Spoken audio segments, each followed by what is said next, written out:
And does this new technology get implemented and completely change the way human beings communicate with each other? I don't think it's going to be that far away, man. I think once it gets going, the problem is, and the way Elon was explaining it, you're going to have such a competitive advantage if you have this chip, if you have this Neuralink.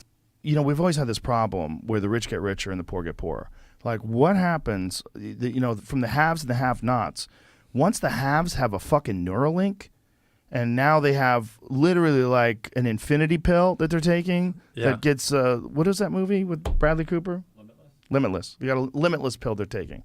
And then out of nowhere, they have incredible access to information. Imagine literally learning everything I know, everything I've spent my whole life studying, just downloading your brain in a second. Yeah. And what if it gives you in energy too? Because you think about what are people taking when they're taking stimulants like Adderall? Well, they're taking something that stimulates their brain.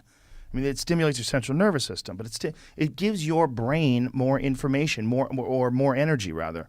But if you could do that electronically, where you're not juicing yourself up with amphetamines, but instead you're enhancing all the capabilities of your entire neural network. Yeah. It's crazy. Bro, we're going to be robots. We're going to be cyber people. I don't know in our lives, but I think so. Yeah? Yeah, I think so. I think it's going to happen quick. I think this is the big fear is AI, right?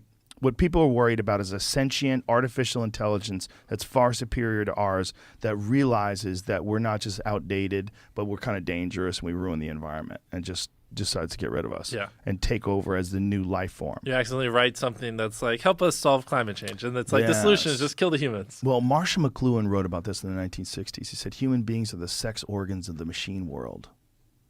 Sex organs of the machine world. Elaborate on that? Well, we make the machines. The machines need us to make them. We are how they replicate.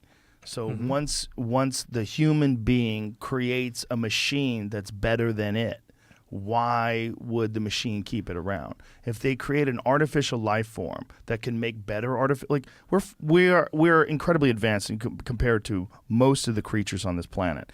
But compared to what's possible, I mean, godlike powers, infinite powers are possible if you just scale up from what we can do now with nuclear power and video and 5G that you could send to Australia in a second.